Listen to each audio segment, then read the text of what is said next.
तो बेटा नेक्स्ट अपने पास में जो हम करने वाले हैं वो है सुपर पोजिशन ऑफ वेव। ठीक है, वेव्स में किस तरीके से सुपर पोजिशन होगा, उसके बाद में हम इसका इंटरफेरेंस पढ़ेंगे। ठीक है, तो interference, super position of wave, ये सब चीजें करने वाले हैं बेटा, जिससे कि हमें पता चले कि आगे आने वाली चीजों में हमें क्या क्या पढ़ना है।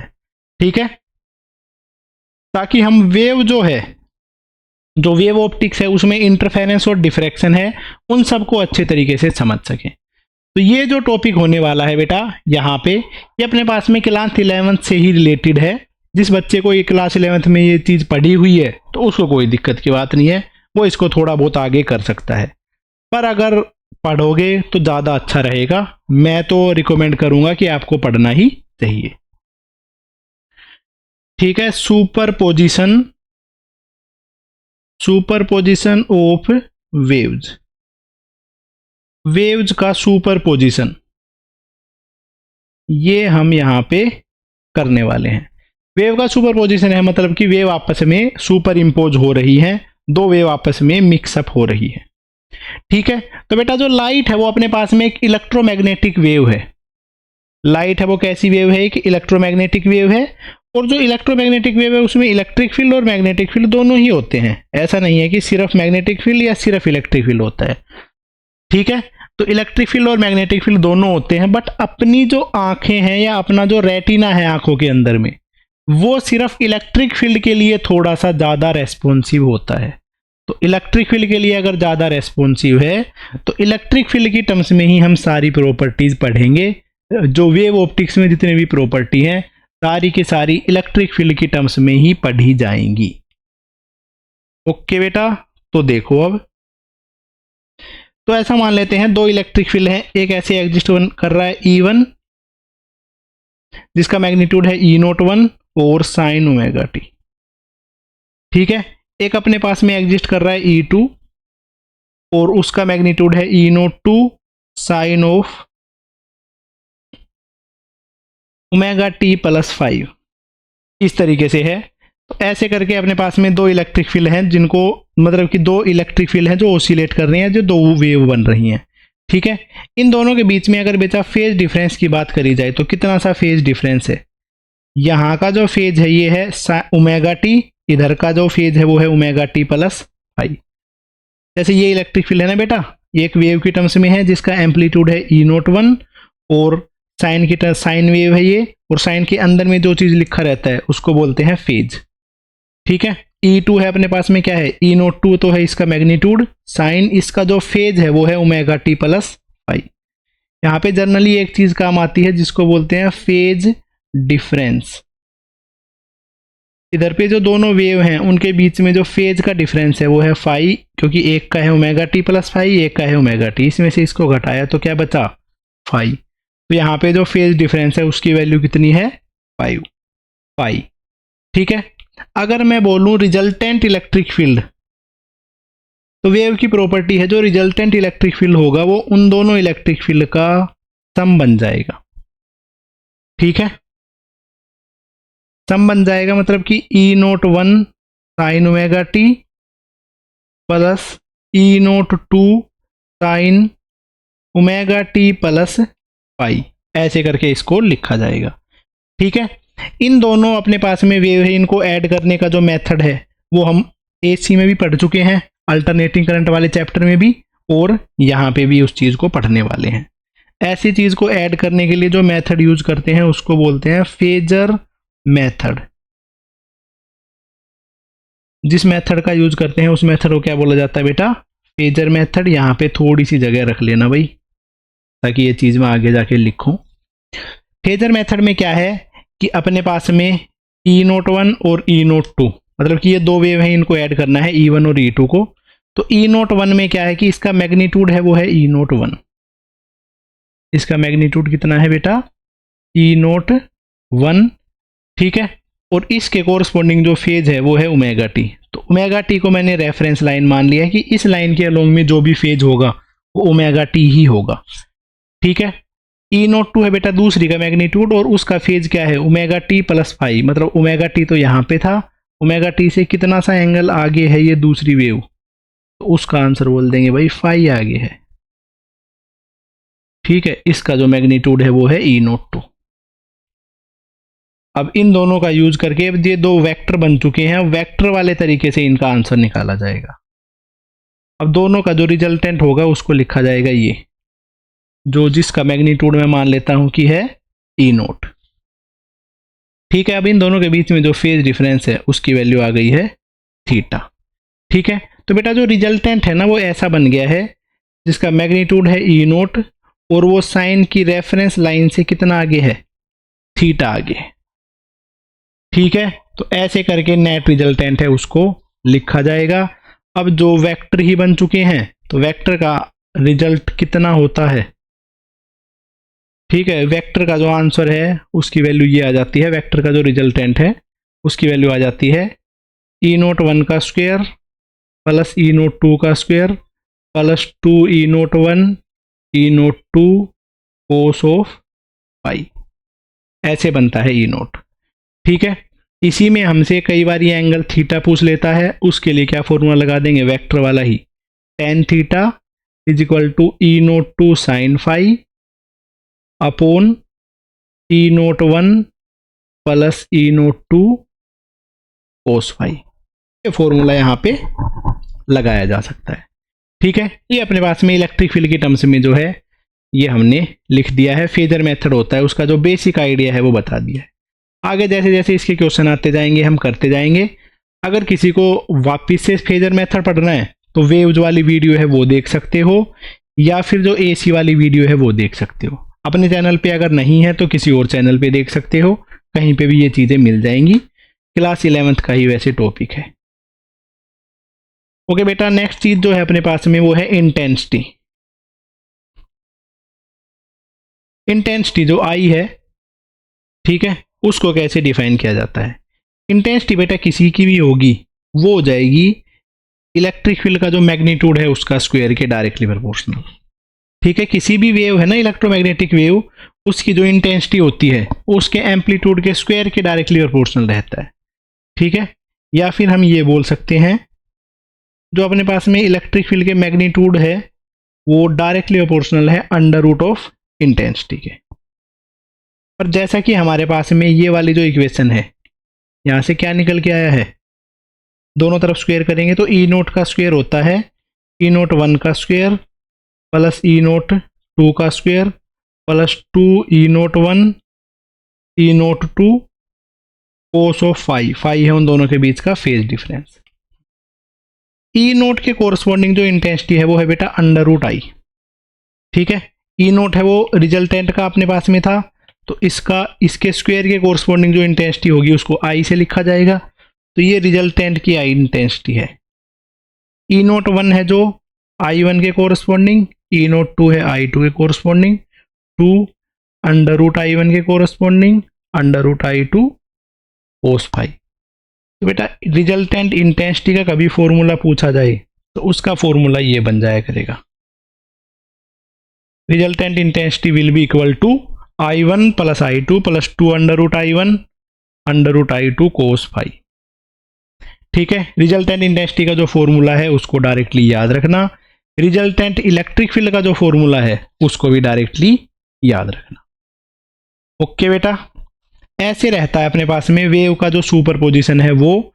सुपरपोजिशन ऑफ वेव में फेजर मेथड को मैंने बता दिया है, फेजर मेथड था जो एसी में भी बताया था, तो इसलिए ज़्यादा कुछ खतरनाक या बड़ा टॉपिक नहीं था, इजीली थोड़ी सी जगह में ही आ गया है।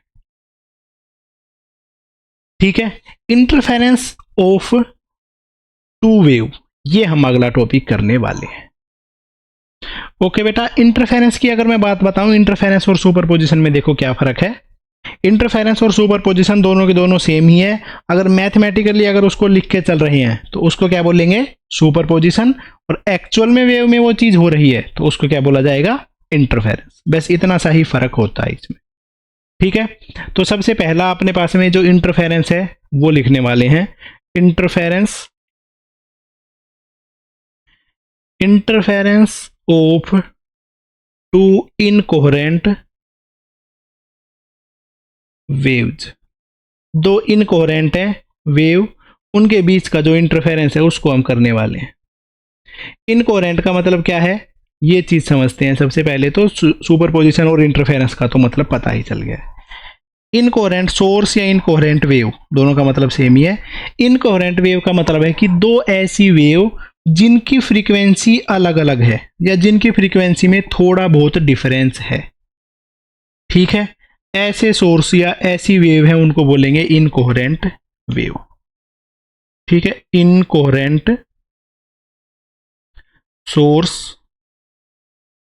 सोर्स के बारे में लिख देते हैं, उन सोर्स से जो वेव निकलेंगी उनको इनकोहेरेंट वेव बोलेंगे। द सोर्स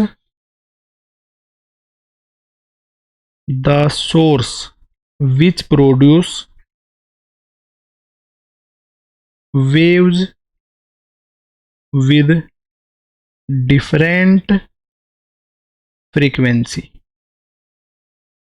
ऐसे सोर्स जो अलग अलग फ्रीक्वेंसी की वेव प्रोड्यूस कर रहे हैं। ठीक है, ऐसे सोर्स को बोलेंगे incoherent source. Are known as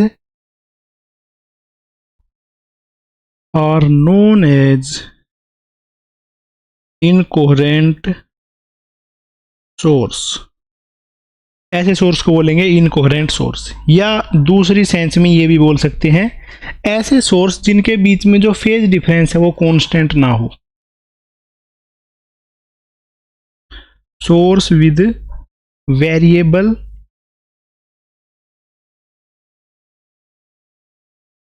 या फिर वेव्स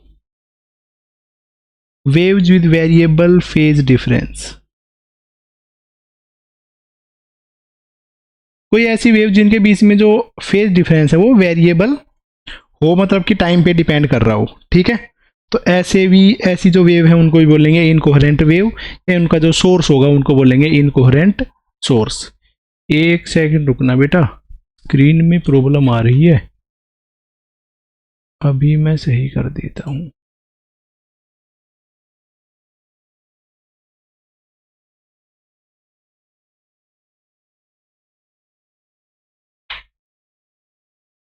हाँ तो बेटा ये देखो, जो स्क्रीन थी उसमें थोड़ी सी प्रॉब्लम आ रही थी तो इस वजह से वो आगे नहीं बढ़ पा रहा था। तो ये हो जाता बेटा अपने पास में इनकोहेरेंट वेव या इनकोहेरेंट सोर्स के बारे में। ठीक है, ऐसे सोर्स जो कि टाइम के साथ में जिनका फेज डिफरेंस चेंज हो रहा हो। ठीक है, देखो अब ऐसे जो हैं दो, उनका इंटरफेरेंस करते हैं। एक अपने पास में S1 सोर्स है बेटा, एक है S2 सोर्स। एक वेव यहां से निकल रही है, एक वेव यहां से निकल रही है। दोनों वेव इस पॉइंट पे पहुंची, दोनों ने इंटरफेरेंस किया। तो देखो एक वेव है उसकी इक्वेशन लिखी E1 is equal to E01 sine of ω1t plus π1 plus θ1। ठीक है, दूसरी वेव है उसको मैंने लिख दिया E02 sine of ω2t plus θ2। ठीक है, इसका अपने पास में एंगुलर फ्रीक्वेंसी और इसकी एंगुलर फ्रीक्वेंसी दोनों अलग अलग हैं, तो यही चीज है अपने पास में।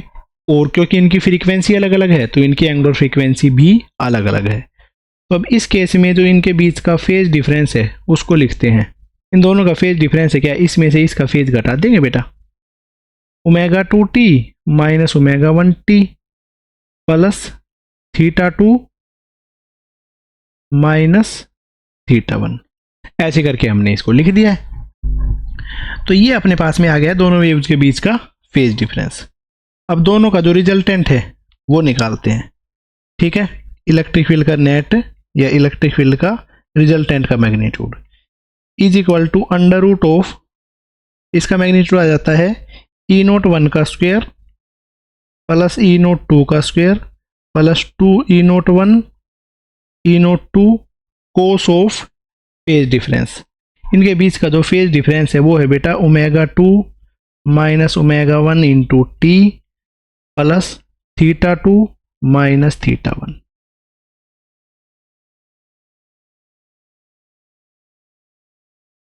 ऐसे करके इनके बीच का जो रिजल्टेंट है वो आ गया है। अब देखो बेटा ये जो चीज है ना, ये टर्म तो टाइम पे डिपेंड कर रही है। जो कोस है, कोस के बीच का जो एंगल है वो किस पे डिपेंड कर रहा है, टाइम पे डिपेंड कर रहा है, टाइम के साथ में चेंज हो रहा है। तो this term is changing with time. Changing with time, ये जो टर्म है ये टाइम के साथ में चेंज होती हुई जा रही है। अब बेटा कोई भी टर्म है जो टाइम के साथ में चेंज हो रही हो तो अपने पास में आंखें उसको डिटेक्ट नहीं कर पाती हैं, क्योंकि फ्रीक्वेंसीज का जो डिफरेंस है ना रियल लाइफ में वो बहुत ज़्यादा कम होता है, और अगर उसमें भी फ्लक्चुएशंस हो तो अपनी आई उसको डिटेक्ट नहीं कर पाती हैं। उस केस में अपनी आईज को जो नज़र आता है वो आता है एवरेज वैल्यू। जैसे कि अगर कोई फैन चल रहा होता है ना तो फैन की पंखुड़ी हमें दिख नहीं पाती हैं, ठीक है, उस केस में हमें क्या नज़र आता है, उसकी एवरेज वैल्यू दिखती है कि भाई पूरी जगह फैन ही फैन है, तो वैसा ही है, ठीक है। तो इस बारे में लिखते हैं कि but our eyes observe only average value, but अपनी जो आंखें हैं वो सिर्फ एवरेज वैल्यू ही देख पाती हैं। तो कोस की जो एवरेज वैल्यू होगी कंप्लीट साइकिल के लिए उसकी वैल्यू हो जाएगी 0। तो ई नोट है उसकी वैल्यू आ जाती है अंडर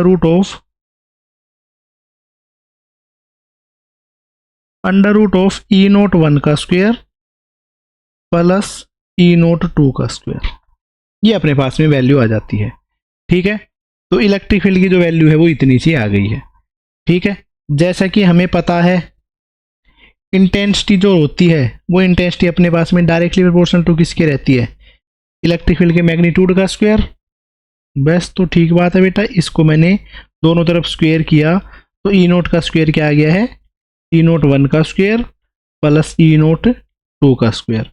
अब ई नोट का स्क्वायर है वो अपने पास में आई इंटेंसिटी के प्रोपोर्शनल है, नेट इंटेंसिटी के, ये वाला हो जाएगा फर्स्ट सोर्स की इंटेंसिटी के प्रोपोर्शनल, ये हो जाएगा सेकंड सोर्स की इंटेंसिटी के प्रोपोर्शनल। तो इस केस में अपनी आंखों को जो एवरेज इंटेंसिटी नजर आएगी, दो अगर इनकोहेरेंट सोर्स हुए तो वो इंटेंसिटी होगी अपने पास में जो दोनों सोर्स हैं उनकी अलग अलग इंटेंसिटी है उसका सम, ठीक है। अपनी आंखों को जो एवरेज इंटेंसिटी नजर आएगी वो क्या रहेगी, average intensity will be sum of two intensities, तो दो इंटेंसिटीज है उनका सम होगी एवरेज इंटेंसिटी, ठीक है। तो इनकोहेरेंट सोर्स में सिर्फ यही चीज अपने लिए काम की है, ठीक है। अगर दो अलग अलग सोर्स हैं तो उस केस में जो एवरेज इंटेंसिटी है वो ये रहेगी जो दो अलग अलग इंटेंसिटी थी उनका सम, ठीक है। इसके बाद में नेक्स्ट इस पे बेस्ड एक क्वेश्चन करते हैं बेटा। If two source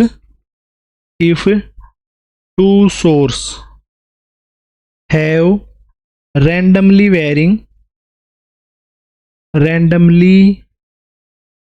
varying phase difference,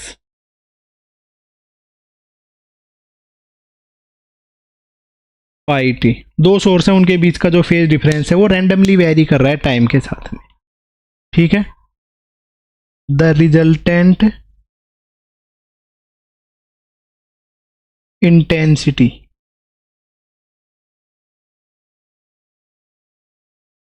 will be, तो इसकी जो रिजल्टेंट इंटेंसिटी है वो कितनी होगी, ये अब हमसे पूछा गया है, ठीक है। तो रिजल्टेंट इंटेंसिटी है उसकी वैल्यू आ जाएगी I1 प्लस I2, भाई ये आंसर हो जाता है। इनकोहेरेंट सोर्स में जो रिजल्टेंट इंटेंसिटी है दोनों इंटेंसिटीज का सम करेंगे ना बेटा उसके इक्वल ही आ जाएगी। इस तरीके से इसको निकाला जा सकता है। अब इसके बाद में इससे अलग टाइप के जो क्वेश्चन है, ठीक है, दो अगर कोहेरेंट सोर्स हुए तब अपने पास में क्या सिनेरियो होगा उस बारे में लिखने वाले हैं। ओके, इंटरफेरेंस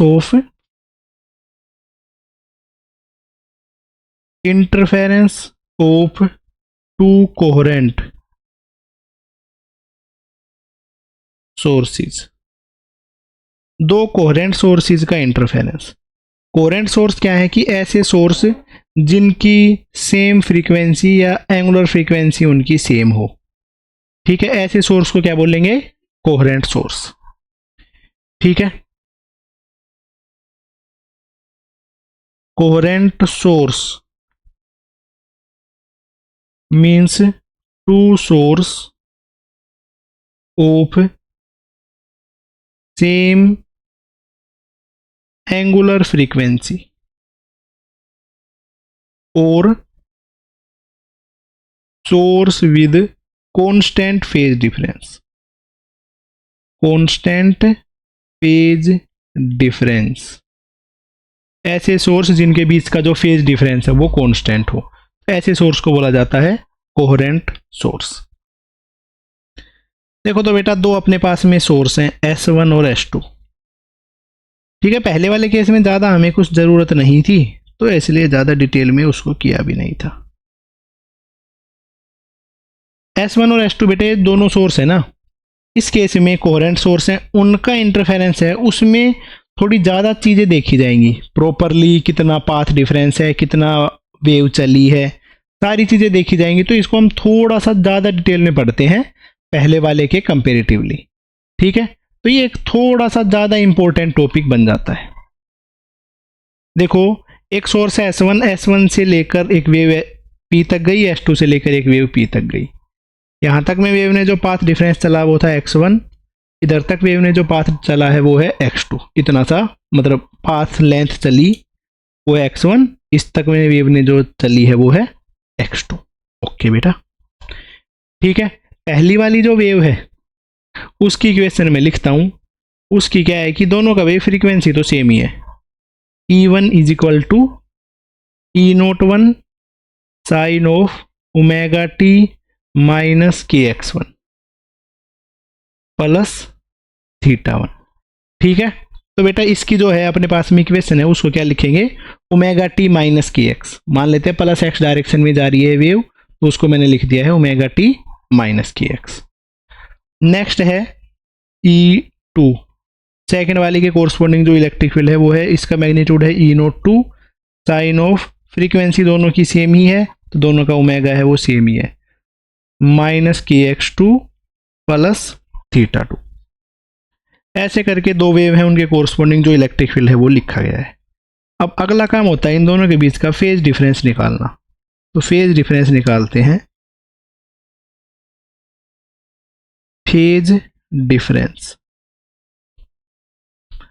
दोनों के बीच का बेटा फेज डिफरेंस देखो, डेल्टा फाई से मैं लिखता हूं, इसके फेज में से इसका फेज घटा दिया तो अपने पास में आएगा, इसका फेज तो है omega t minus KX2 plus θ2, इसका है omega t minus KX1 plus θ1। ठीक है, तो ओमेगा टी में से ओमेगा टी घटाने में कोई दिक्कत नहीं आई, K इंटू फर्स्ट में से सेकेंड को घटा देता हूं ताकि थोड़ा सा इजी रह सके, K into x2 minus x1 plus θ1 minus θ2। ये हो चुका है अपने पास में जो फेज डिफरेंस था वो। अब इस फेज डिफरेंस को लिखा जा सकता है K into delta x plus θ1 minus θ2। ठीक है, अब अपने पास में बेटा फेज डिफरेंस में दो टर्म आ गई हैं। ठीक है, एक तो अपने पास में ये फेज डिफरेंस है, एक फेज डिफरेंस में है ये टर्म। ठीक है, अब यहाँ पे जो बेटा डेल्टा एक्स है, डेल्टा एक्स को बोला जाता है पाथ डिफरेंस, कि दोनों वेव हैं उन्होंने जो पाथ चला है, एक ने x1 चला एक ने x2 चला, x1 और x2 के बीच में जो पाथ डिफरेंस है वो। तो यहाँ पे हियर डेल्टा एक्स है उसको क्या बोला जाता है बेटा, पाथ डिफरेंस। मतलब जो दो वेव चली हैं उन्होंने कितने कितने पाथ में डिफरेंस रहा है उनका, कितने पाथ में उसके गड़बड़ हुई है, उसको लिखा जाता है पाथ डिफरेंस। अब बेटा अपने पास में एक टर्म आई है K डेल्टा एक्स और एक टर्म है अपने पास में θ1 माइनस θ2। तो फेज डिफरेंस में दो टर्म है, तो पहली टर्म का मतलब क्या है, ये वो फेज डिफरेंस है जो पाथ डिफरेंस की वजह से आया है। ठीक है, कौन सा फेज डिफरेंस है जो पाथ डिफरेंस की वजह से आया है, तो इसको मैं लिख देता हूं phase difference, phase difference due to path difference.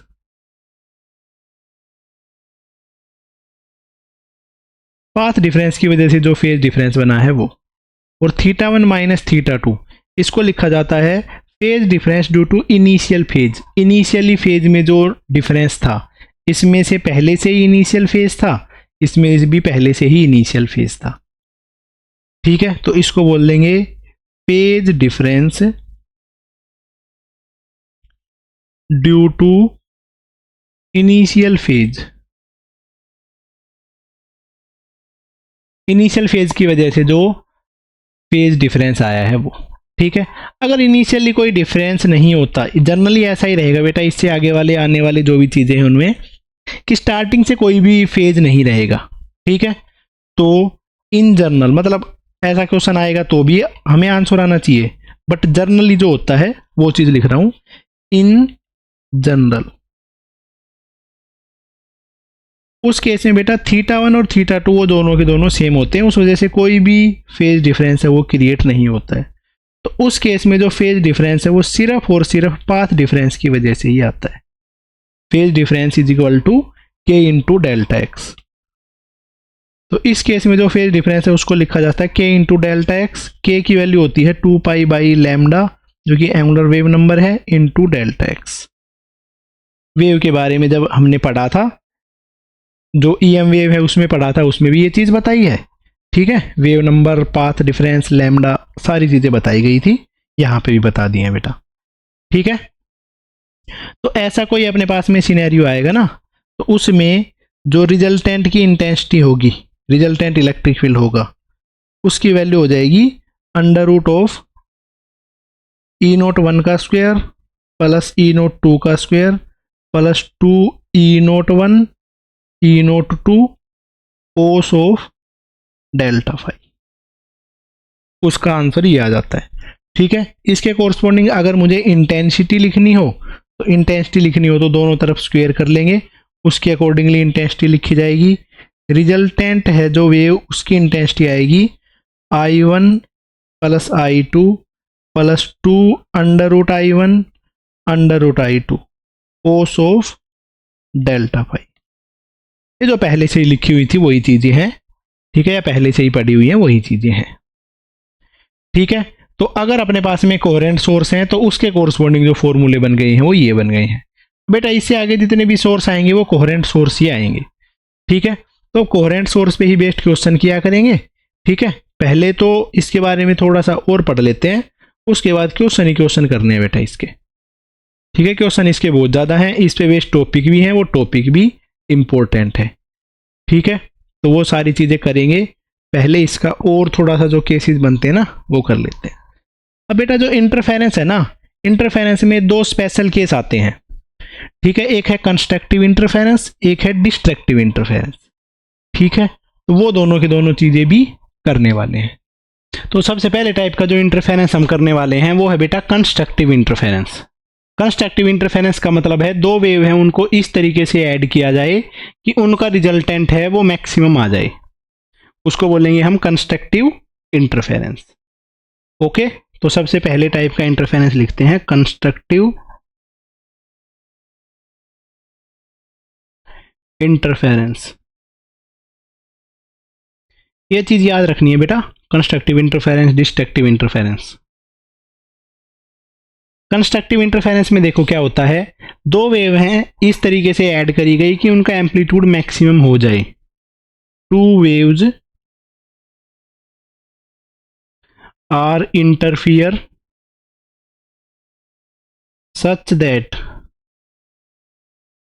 such that they give maximum amplitude, कि वो दोनों वेव हैं वो मिला के मैक्सिमम एम्पलीट्यूड दे सकें। ठीक है, तो अब देखो इस केस में मैं डायग्राम देकर फिर समझाता हूं आपको। ऐसे करके एक डायग्राम बनाना है, दो, और इसके नीचे फिर तीसरा। ऐसे करके बेटा तीन डायग्राम बनाने हैं, 1 बाय 1 तीनों।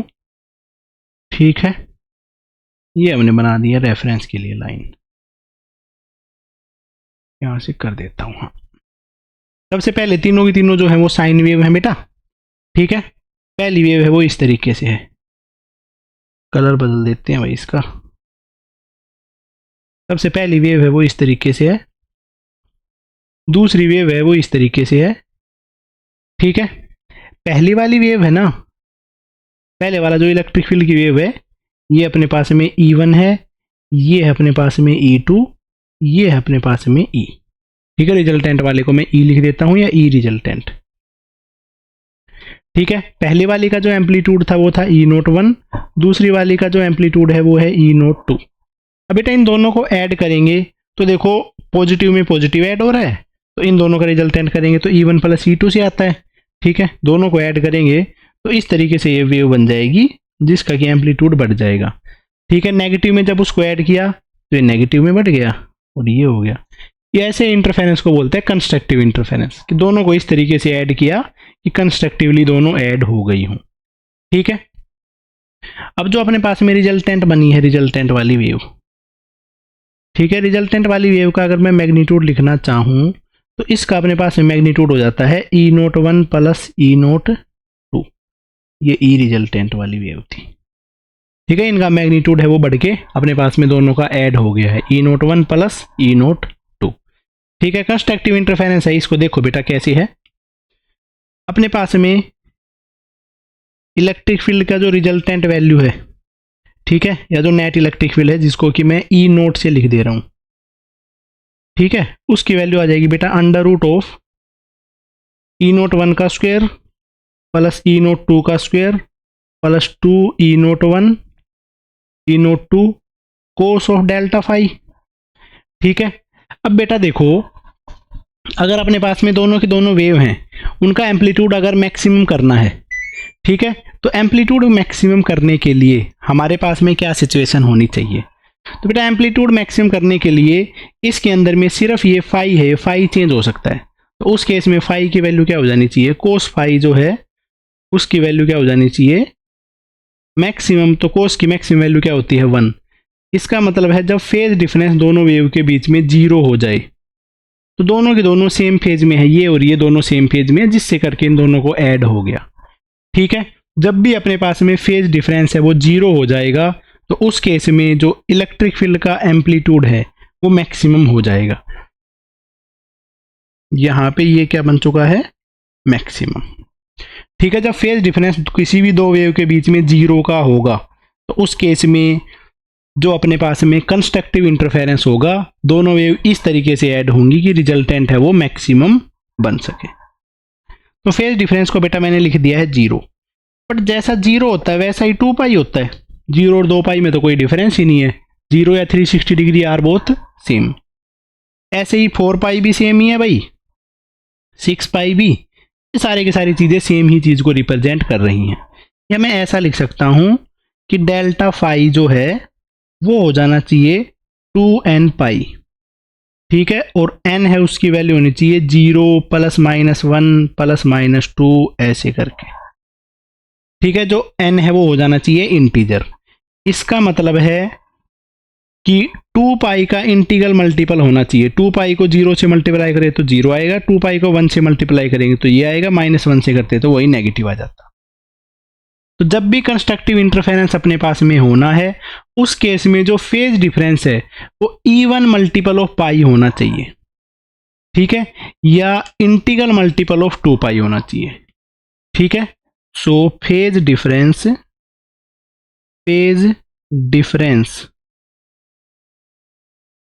must be E1 multiple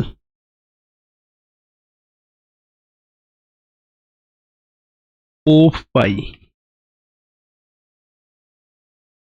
constructive interference के लिए जो सिचुएशन है वो क्या निकल गया? ये बेटा फेज डिफरेंस है दोनों वेव के बीच में, वो E1 मल्टीपल ऑफ पाई होना चाहिए, कि पाई को E1 नंबर से मल्टीप्लाई करें तब जो इंटरफेरेंस आएगा वो कंस्ट्रक्टिव इंटरफेरेंस होगा। ठीक है, तो फाई की टर्म्स में जो इंटरफेरेंस की कंडीशन है कंस्ट्रक्टिव इंटरफेरेंस की, वो वाली कंडीशन ये निकल के आ गई है। ठीक है, अभी बेटा इसको हमने फेज डिफरेंस की टर्म्स में तो हमने इसको लिख दिया है। अगर इसी को पाथ डिफरेंस की टर्म में लिखना हो तो कैसे आएगा? ठीक है, नो, जैसा कि हमें पता है बेटा फाई है उसको क्या लिख सकते हैं? k into delta x is equal to 2n pi. k की वैल्यू होती है 2 pi by lambda into delta x is equal to 2n pi. तो 2 से 2 कैंसिल आउट, पाई से pi cancel out, lambda right side में गया, तो जो डेल्टा एक्स है उसकी वैल्यू आ गई है n लैम्डा। जब अपने पास में जो पाथ डिफरेंस है वो इंटीग्रल मल्टीपल ऑफ लैम्डा आ जाए या इंटीग्रल मल्टीपल ऑफ वेवलेंथ आ जाए, उस केस में कंस्ट्रक्टिव इंटरफेरेंस होगा। ठीक है, एन की वैल्यू जो है वो अपने पास में 0, 1, 2, 3 ऐसे एग्जिस्ट कर सकती है। ठीक है, +-1 +-2 इन टर्म्स में। ये चीज़ तो हमने ऑलरेडी पहले भी लिखी थी। मतलब कि कंस्ट्रक्टिव इंटरफेरेंस के लिए पाथ डिफरेंस है, उसमें क्या सिचुएशन आ जाती है, पाथ डिफरेंस है वो इंटीग्रल मल्टीपल ऑफ लैम्डा होना चाहिए। यहाँ पे लिख देता हूँ पहले, एन की वैल्यू 0 पुट करूंगा तो 0, lambda 0 +- lambda +-2 lambda +-3 lambda, plus हो जाए चाहे माइनस हो जाए उससे कोई फर्क नहीं है। ठीक है, तो सिचुएशन क्या बनती है, path difference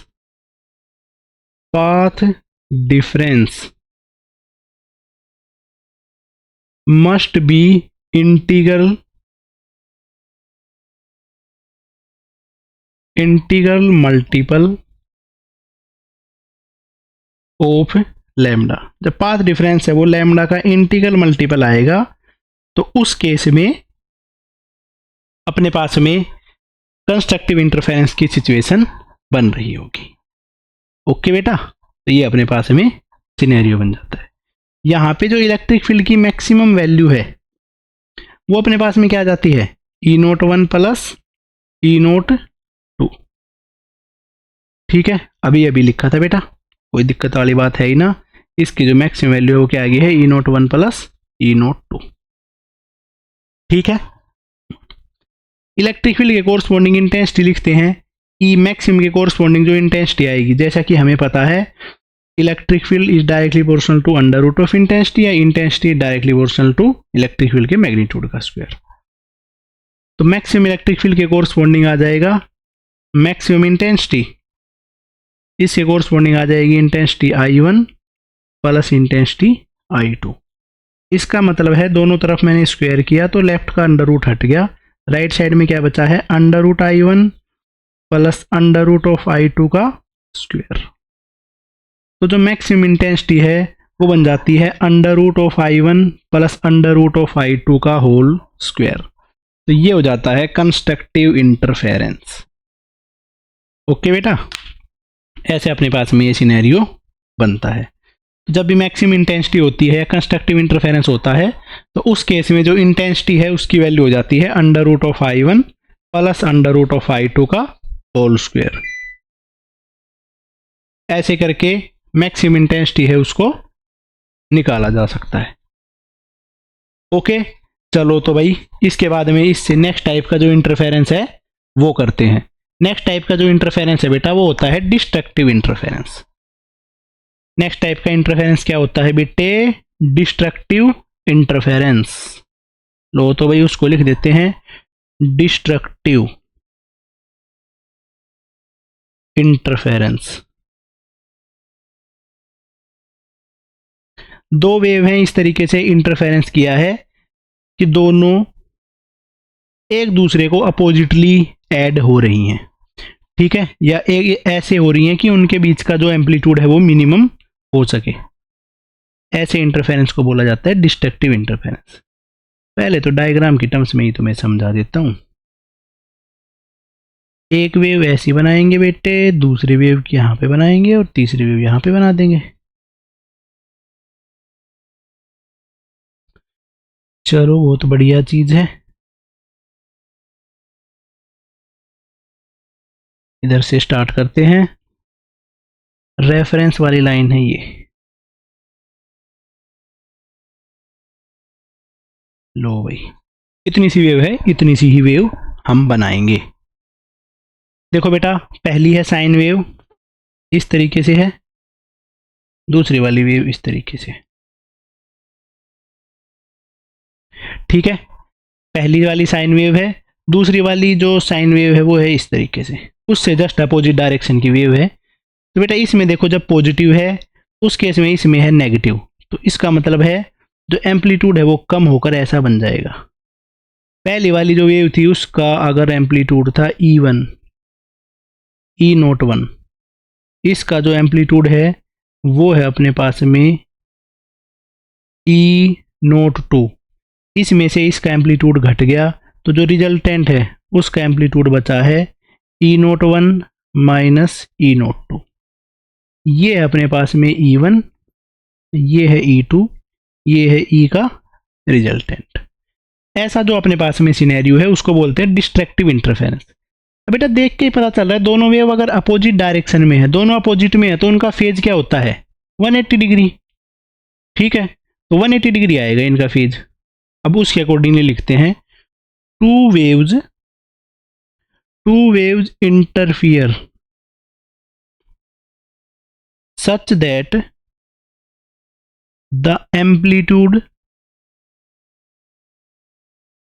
of resultant will be minimum। Resultant wave है उसका एम्पलीट्यूड मिनिमम हो सके, तो इस केस में लिख दिया कोस ऑफ डेल्टा फाई। इसकी वैल्यू क्या निकल के आ रही है बेटा -1 के इक्वल। ठीक है, रिजल्टेंट का एम्पलीट्यूड अगर हमें मिनिमम करना है तो उस केस में ये वाली जो टर्म है उसको मिनिमम करना पड़ेगा, और वो कब होगी जब कोस फाई की वैल्यू -1 हो जाएगी। ओके बेटा, इसके बाद में समझो। ठीक है, प्रॉपर कंसंट्रेशन से पढ़ना है, अपना अपना खुद का। ठीक है, तो बेटा इस केस में देखो यहां पे देख के पता चल रहा है कोस फाई की वैल्यू -1 जब होती है जब 180 डिग्री हो डेल्टा फाई की वैल्यू। ठीक है, दोनों वेव में मैंने स्टार्टिंग में बता दिया 180 का फेज डिफरेंस है, क्योंकि दोनों बिल्कुल अपोजिटली चल रही हैं, तो दोनों के बीच में जो फेज डिफरेंस है वो है पाई, क्योंकि रेडियन में लिख रहे हैं। जैसा पाई है वैसा ही बेटा 3 पाई होता है, क्योंकि किसी में भी अगर मैं 360 ऐड कर दूं या 2 पाई ऐड कर दूं तो वो सेम ही रहेगा। इसके बाद में ऐसा ही होता है 5 पाई, ऐसा ही होता है 7 पाई, ऐसा ही होता है 9 पाई। ठीक है, तो मैंने डेल्टा फाई को लिख दिया है 2n + 1 पाई। 2n + 1 है मतलब ये ओड नंबर को रिप्रेजेंट कर रहा है, ओड मल्टीपल ऑफ पाई। ठीक है, n है उसकी वैल्यू होती है 0, जब 0 पुट करेंगे तो ये बन जाएगा 1, जब 1 पुट करेंगे तो बन जाएगा 3, 5 ऐसे होता हुआ चला जाएगा। 0 + -1 + -2 ऐसे करते हुए चल रहा है। ठीक है, तो डिस्ट्रक्टिव इंटरफेरेंस वो है जब अपने पास में फेज डिफरेंस है वो ओड मल्टीपल ऑफ पाई होता है। तो इस केस में phase difference is odd multiple of pi. इस केस में बेटा जो फेज डिफरेंस होता है वो पाई का ओड मल्टीपल होता है। अगर फेज डिफरेंस है वो ओड मल्टीपल ऑफ पाई है, इसका मतलब जो डेल्टा फाई है फेज डिफरेंस है उसको पाथ डिफरेंस की टर्म में भी लिखा जा सकता है। तो उस टर्म में क्या लिखेंगे, डेल्टा फाई को मैंने लिख दूंगा k × डेल्टा एक्स = 2n + 1 × पाई। k को मैंने लिख दिया है 2 pi by lambda × delta x = 2n + 1 × pi. Delta x जो है उसकी वैल्यू हो जाती है 2n + 1 λ/2। क्या वैल्यू आ जाती है बेटा 2n + 1 λ/2। ओके, ये लो भाई यहाँ पे भी हाईलाइट कर दिया ना था, इधर पे भी कर दिया है 2n + 1 × λ/2। तो अब यहां से हमें पता चला है जो पाथ डिफरेंस है उसकी वैल्यू आ जाएगी, अगर n की वैल्यू में 0 पुट करता हूं तो आ जाता है λ/2, इसके बाद में आ जाता है 3 λ/2, 5 λ/2 एंड सो ऑन। ठीक है, तो इस केस में जो पाथ डिफरेंस है वो अपने पास में ओड मल्टीपल है λ/2 का। तो path difference is odd multiple of λ/2।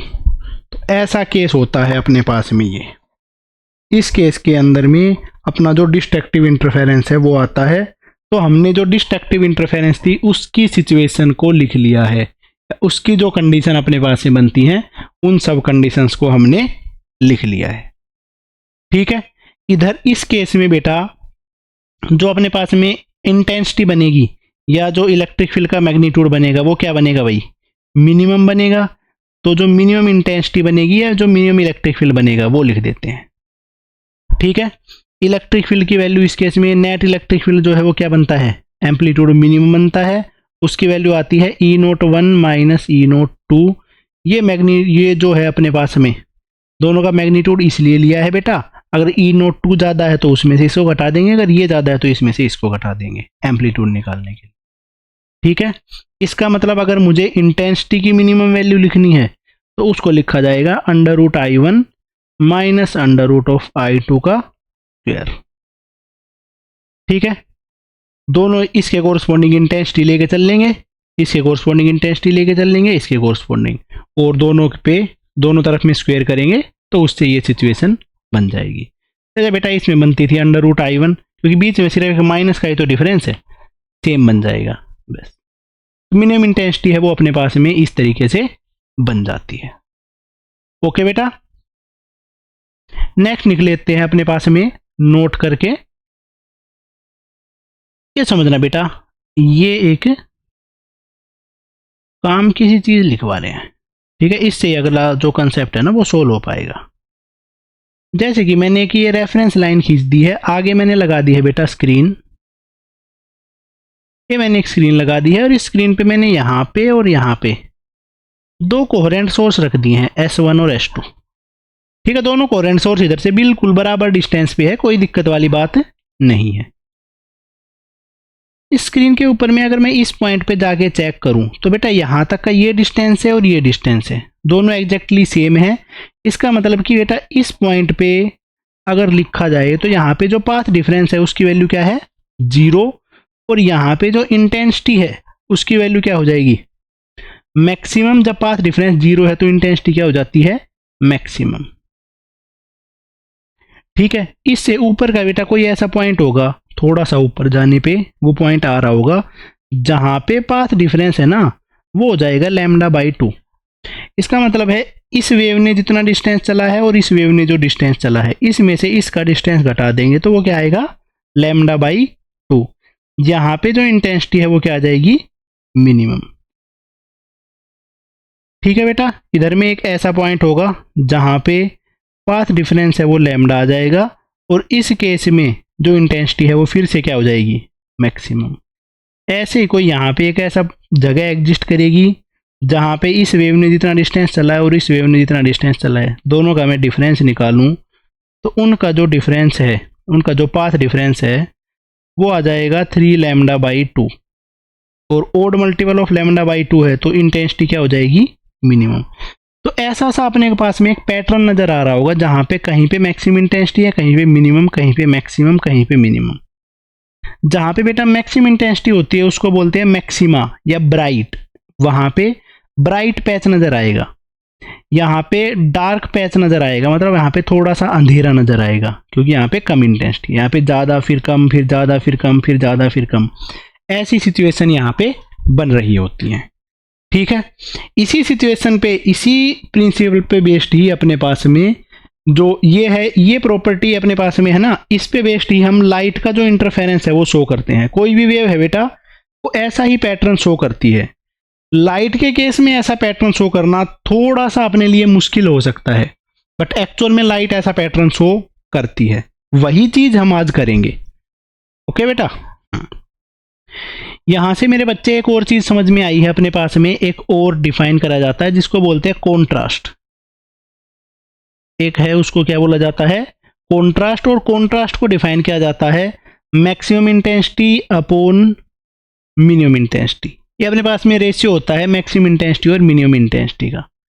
Maximum intensity का फॉर्मूला है √I1 प्लस √I2 का होल स्क्वायर। मिनिमम इंटेंसिटी है उसका फॉर्मूला हो जाता है √I1 माइनस √I2 का होल स्क्वायर। बस इतना सा अपने पास में ये फॉर्मूला होता है, इसको बोलते हैं कॉन्ट्रास्ट।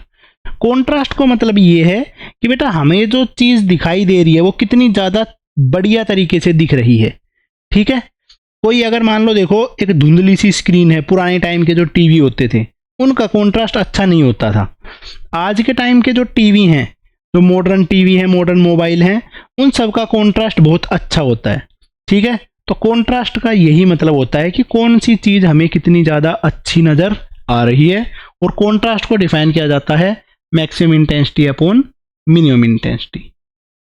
और बेटा कॉन्ट्रास्ट अपने पास में सबसे अच्छा कब होगा? कॉन्ट्रास्ट सबसे अच्छा जब होगा जब I1 और I2 दोनों की इंटेंसिटी सेम होगी, जब दो सोर्स ऐसे ले सेम इंटेंसिटी के। ठीक है, तो कॉन्ट्रास्ट इज गुड और I1 is equal to I2। उस केस में जो कॉन्ट्रास्ट है वो सबसे ज़्यादा अच्छा रहेगा, और उसको इसमें कॉन्ट्रास्ट है वो इनफाइनाइट होता है। तो कॉन्ट्रास्ट की वैल्यू जितनी ज़्यादा हो उतना ही अपने लिए बढ़िया रहेगा। ठीक है, नेक्स्ट अपने पास में आ जाता है for source of same amplitude and intensity. अगर बेटा दो कोहेरेंट सोर्स हैं, वो दोनों के दोनों सोर्स हमने ऐसे लिए हैं जो कि सेम एम्पलीट्यूड के हैं या सेम इंटेंसिटी के हैं, तो उस केस में देखो जो अपने पास में रिजल्टेंट इंटेंसिटी है उसका फॉर्मूला क्या बनता है?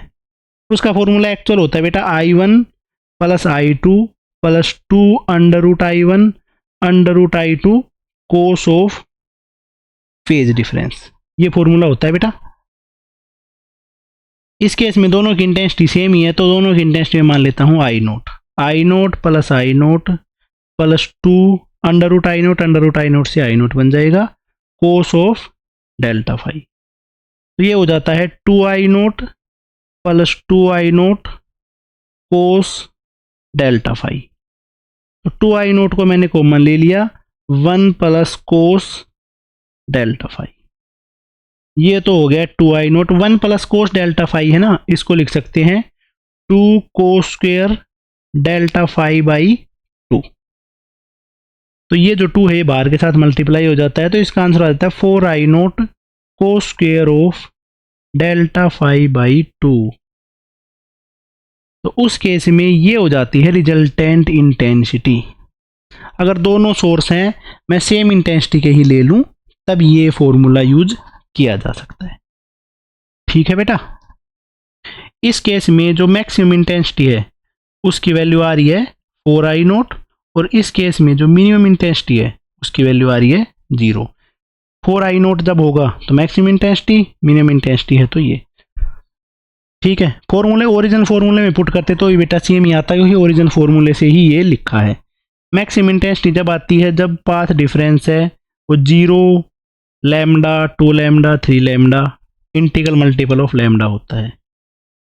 अपने पास में मिनिमम इंटेंसिटी जब आती है जब वो ओड मल्टीपल ऑफ लैम्डा होता है, 0.5 लैम्डा, इसके बाद में है 1.5 लैम्डा, 2.5 लैम्डा, ऐसे ऐसे करके इस केस में इंटेंसिटी आ जाती है मिनिमम।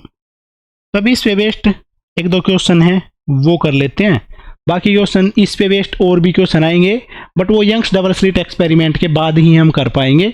उसमें थोड़ा बहुत कंसेप्ट है वो यंग्स डबल स्लिट एक्सपेरिमेंट का भी यूज हो सकता है, तो इसलिए वो वाले क्वेश्चन अभी नहीं कर पाएंगे।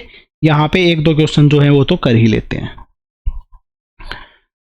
देखो तो मेरे बच्चे, एग्जाम्पल है एक, if 2 waves each of intensity, दो वेव हैं जिनकी इंटेंसिटी है I0 having same frequency but constant phase difference of 60 degree, पर दोनों के बीच में एक फेज डिफरेंस है जो कि है 60 डिग्री। देन रिजल्टेंट इंटेंसिटी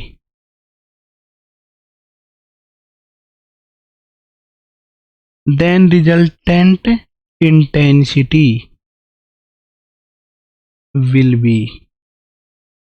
तो उस केस में जो रिजल्टेंट इंटेंसिटी है उसकी वैल्यू कितनी सी होगी, ये अपने पास में क्वेश्चन आ जाता है। ठीक है, अब बेटा एक चीज का याद रखना, देखो जब अपने पास में दो सोर्स होते थे ना, दोनों के दोनों सोर्स अगर इनकोहेरेंट होते थे तो उस केस में जो मैक्सिमम इंटेंसिटी बनती थी दोनों को ऐड करके वो आ जाती थी I1 प्लस I2 करके, दोनों का जो सम करके इंटेंसिटी आती थी उस इंटेंसिटी को बोला जाता था मैक्सिमम इंटेंसिटी। बट अगर दोनों के दोनों सोर्स कोहेरेंट हैं तो उस केस में जो मैक्सिमम इंटेंसिटी है उसकी वैल्यू आ जाती है 4I0। ठीक है, यहां पे हमने इस चीज को देखा ही है इस क्वेश्चन में। चलो तो अब ये क्वेश्चन कर लेते हैं। देखो, अगर दोनों के दोनों की इंटेंसिटी आई है तो उसमें रिजल्टेंट आ जाता है 4I0 cos square phase difference by 2। अब यहाँ पे जो फेज डिफरेंस है वो है 60 degree. 4I0 cos square phase difference by 2, 60/2 जो है कि बन जाता है 30 डिग्री। तो 4I0 कोस 30 की वैल्यू होती है √ऑफ 3/2 का स्क्वायर। 4I0 √3 का स्क्वायर करेंगे तो 3 आ जाएगा, 2 का स्क्वायर करेंगे तो 4 आ जाएगा, 4 से 4 कैंसिल आउट। इस केस में जो इंटेंसिटी है मैक्सिमम, इस केस में जो रिजल्टेंट इंटेंसिटी है उसकी वैल्यू आ जाती है 3I0। ये था इसका आंसर बस। ठीक है, एक और ऐसा क्वेश्चन करते हैं बेटा, इस पे ही बेस्ड। ये एक इंपॉर्टेंट क्वेश्चन है, ऐसा क्वेश्चन बहुत बार आया हुआ भी है। ठीक है, let two source of intensity in ratio n/1। दो सोर्स है जिनकी इंटेंसिटी का रेशियो है n/1। तो फाइंड आउट, इस केस में हमें जो कैलकुलेट करना है वो देखो। ठीक है, इसमें फाइंड आउट फ्रिंज विजिबिलिटी, या इसको कई बार फ्रिंज कॉन्स्टेंट भी बोल देते हैं। बेटा फ्रिंज विजिबिलिटी है, मतलब कि ये तो मैंने समझाने के लिए लिखा है, ऐसे क्वेश्चन में तो ये पूछा गया था। फ्रिंज विजिबिलिटी है, उसका फॉर्मूला होता है Imax plus minus Imin upon Imax plus Imin। ये होता है बेटा फ्रिंज विजिबिलिटी। इस चीज को हमें कैलकुलेट करना है। ठीक है, वीडियो को पॉज करो और बेटा इस क्वेश्चन का आंसर निकालो। ठीक है, फ्रिंज विजिबिलिटी है, उसका फॉर्मूला ये होता है। अब इस चीज का आंसर हम निकालने वाले हैं। ठीक है, तो बेटा दो सोर्स हैं, n/1 है उसकी इंटेंसिटी का रेशियो। तो जो अपने पास में एक सोर्स है उसकी इंटेंसिटी मान लेते हैं I, और पहले वाले की इंटेंसिटी मान लेते हैं Ni। तो अब देखो इसको कैसे हम निकालेंगे। I मैक्स है, मैक्सिमम इंटेंसिटी है, उसको लिखेंगे √of Ni plus √of I का स्क्वायर। मैक्सिमम इंटेंसिटी आ गई, बीच में माइनस भी लगाना है, √of Ni minus √of I का स्क्वायर। नीचे बच जाएगा √of Ni plus √of I, ये मैक्सिमम का स्क्वायर है, और मिनिमम की वैल्यू क्या हो जाएगी √of Ni minus √of I का स्क्वायर। ऐसे करके अपने पास में ये जो दो टर्म है ये बन गई है। इसके बाद में देखो, इसको जब हम ओपन करेंगे तो क्या हो जाएगा a² plus b² plus 2ab। ठीक है, पर उससे पहले बेटा √I सब में कॉमन है तो उसको पहले लेकर कैंसिल कर देते हैं। तो √n प्लस 1 का स्क्वायर माइनस √n माइनस 1 का स्क्वायर। आगे बन जाता है √n प्लस 1 का स्क्वायर प्लस √n माइनस 1 का स्क्वायर। ओके बेटे, देखो अब √n प्लस 1 का स्क्वायर करेंगे a प्लस b का होल स्क्वायर, तो a² plus b² plus 2ab। इसका फॉर्मूला आ जाएगा a माइनस b का whole square, a² plus b² minus 2ab। n plus 1 plus 2 √n, इसमें बीच में प्लस है, n प्लस 1 माइनस 2 √n। ठीक है, ऐसा बन जाएगा। अब बेटा नीचे वाले में देखो n प्लस 1 और n प्लस 1 दोनों ऐड हो जाएंगे, 2 √n यहाँ पे कैंसिल होगा। यहाँ पे n प्लस 1 से n प्लस 1 कैंसिल हो जाएगा क्योंकि माइनस में, और ये माइनस माइनस करके प्लस बन जाएगा। तो इसकी वैल्यू बन जाएगी 4 √n, और नीचे है वो बन जाएगी 2 × n प्लस 1। n प्लस 1 वाली टर्म दो बार है, तो इसका आंसर हो जाता है 2 √n अपॉन n प्लस 1। ये आंसर आ जाता है फ्रिंज विजिबिलिटी का, जो कि है Imax minus Imin upon Imax plus Imin। इस चीज़ का आंसर हमने निकाल लिया है, यही अपने पास में फाइनल रिजल्ट होता है। ठीक है, बस इतनी सी ही चीज़ हमें करनी थी।